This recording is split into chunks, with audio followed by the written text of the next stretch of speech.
Tataurangi, great to have you with us. Professional golfer, course designer, TV presenter.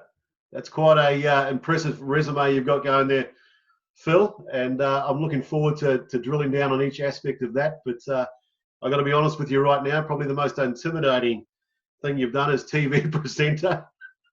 as I hopefully steer you and shepherd you through this interview that we have here today. So be kind, Phil. And yeah, and you too. As you're describing that, I was thinking, this sounds like an Irishman joke, is what this sounds like. There was a TV presenter and a golf course designer and a professional golfer sitting in a pub, and they were talking to them. So this interview is largely to connect with our members and our friends at Tataurangi Beach, but also it's an opportunity for us to reconnect with a golfer that's had a great affinity with Tataurangi Beach over the years, and we're looking forward to hearing your journey, where golf's taken you, and hopefully how Tataurangi Beach has helped you grow that love for the game. So, Phil, first off, how's the lockdown bubble? How's the Tataurangi bubble going? Yeah, no, we're good, Leo. We're very lucky, very grateful for having a bit of space, and the two teenage kids and a 19-year-old son who has turned our place into a golf course during the lockdown, and a 15 coming up 16-year-old daughter who has been doing schoolwork actually most of the time. So she's been behind a screen or hasn't been quite as I guess luxurious with the sleeping in and chilling out as the rest of us have been. But so she's on holiday now, and my wife, she doesn't mind spending a bit of time in the kitchen, but it seems like through the lockdown she's spent bugger all time anywhere else other than the kitchen, because the ability to snack through this period of time has been mastered. I can admit to that.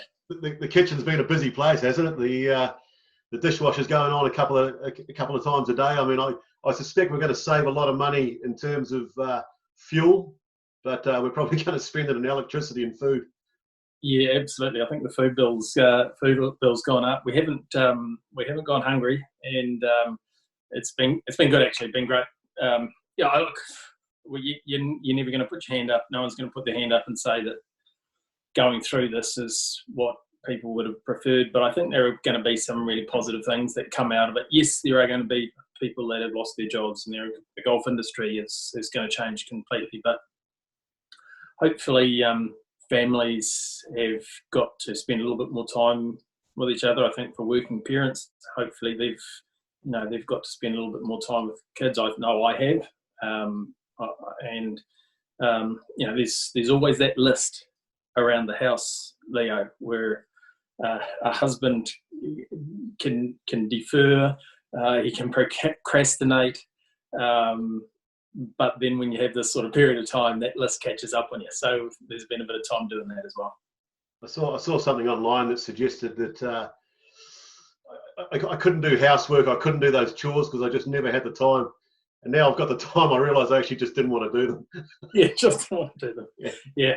I've enjoyed doing some of them. There have been some that I've continued to try and procrastinate around, and now with a bit of luck and touching wood, we might be seeing the end of potentially when a level 4 shut down might be coming to the end of that.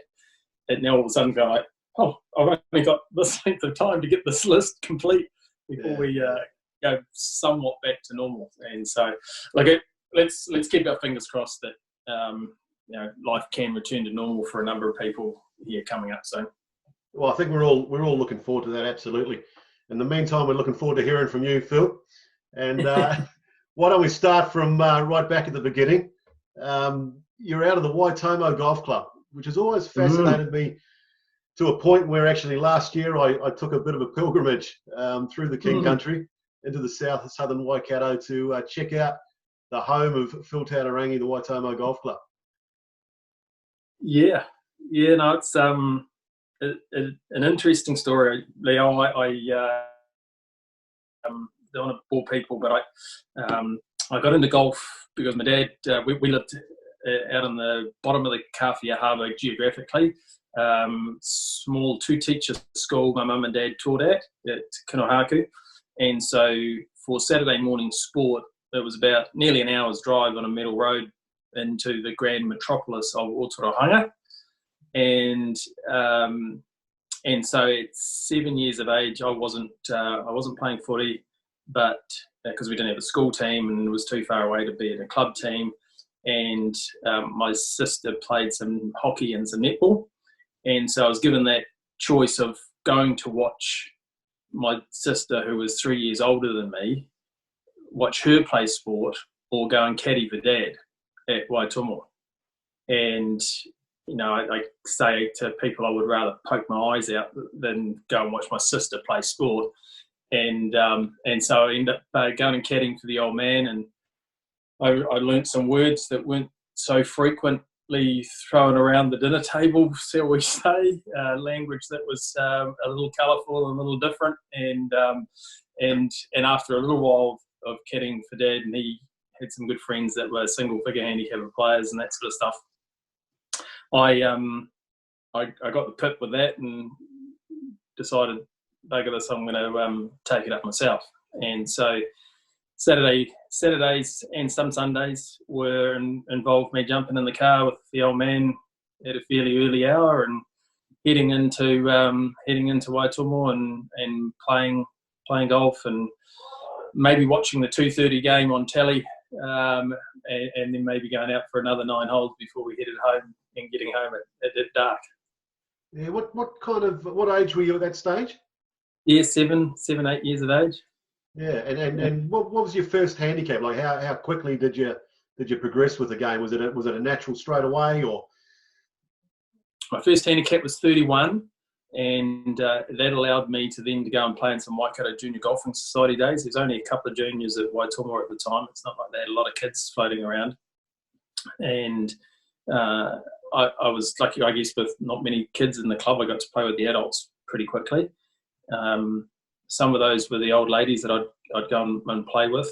And then when my handicap started coming down, I got to play with a lot of Dad's friends, as I said, with single figure handicap golfers. And so learning a little bit by osmosis, just by being around better players, and being a kid, you pick it up and turn your backyard. Mum and Dad were school teachers, so had a sports field to go and practice pitching and short irons on, and I really enjoyed it. I played a lot of sports at school, and enjoyed athletics and playing rugby and cricket and tennis and softball. So your dad was a rugby player, represented. He did. Yeah, Dad played 90 odd games for Auckland through the 60s. Wow. And so he was kind of just half a step short of getting a black jersey. Got a Māori jersey and a juniors jersey in Colts and University, etc. And so that was one thing that he kind of missed out on in his career, but that what it afforded him to do is to travel quite a bit around the countryside. And when my sister and I were born in Auckland, Mum and Dad, both being school teachers, decided that they thought they might want to bring their kids up in the country.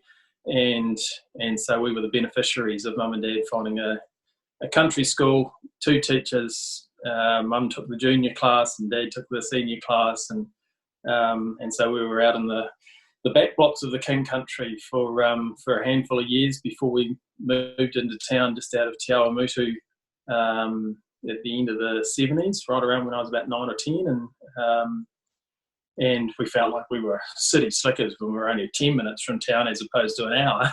Yeah. And there was a whole sealed road between there and town. And that's when I played at a 9-hole golf course at Puahui for about 4 or 5 years, which was like having my own private little golf course, really. Fences around the greens, sheep on the fairways. We're all familiar with the little 9-hole courses around the countryside. Golf holes that there's no way that if you're building a proper course or a big course, you design golf holes like it or put greens in the locations like it.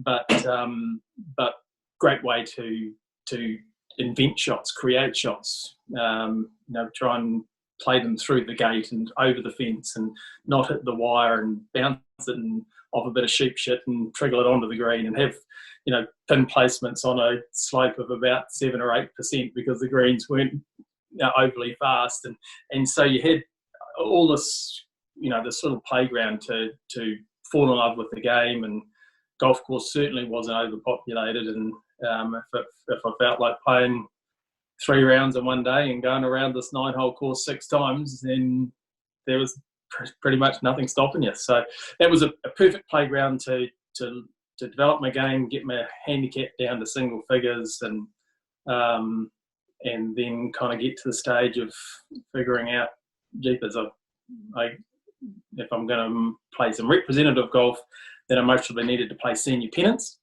And that's right around when I was about 12 or 13, I got to play some senior pennants for Waitomo.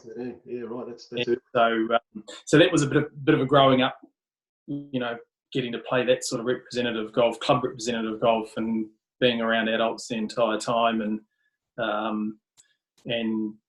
playing match play against adults as a kid at that age. You learned a few things about people. Yeah. Some of them were positive, and some of them were learning opportunities. And so I grew up, in some respects, I grew up pretty quickly, just spending that much time around adults at golf courses. Was becoming a professional golfer always the end game? I mean, did you zero in on that from a very early age? Was it something that kind of took priority over other aspects of your life or other sporting interests? Not until my late teenage years, really, Leo. I never really knew how good you needed to be. We didn't have Sky back in those days. You didn't, we watched the 4 majors on TV1 in the middle of the night, usually. And I did remember writing to Jack Nicklaus. It would have been after the 78 or 79 US Open, and getting a letter back from him, and mementos from Muirfield Village, and so that was pretty cool. But that was just me being a kid. I didn't have any aspirations to play professional golf, because I didn't know what the hell that was, and I didn't know how good you needed to be. We only had really one professional golfer of note, Sir Bob Charles, and a few others that used to play on different tours around the world, but not they weren't blasted across our screen or in the newspaper every week. And so I didn't know how to even go about that, and so I didn't think that would be my path until maybe later in my teenage years, where you're just a bit more exposed to the game at the highest level and what the possibilities might be if you stuck with it. At what stage did you first represent New Zealand? I played some junior representative stuff, under 18, that sort of stuff. Actually, with Doug Sanders just passing away, my first trip overseas was to the Doug Sanders International in Australia when I was 15, and then some senior representative stuff later on that year, really. Yeah, just when I just turned 16.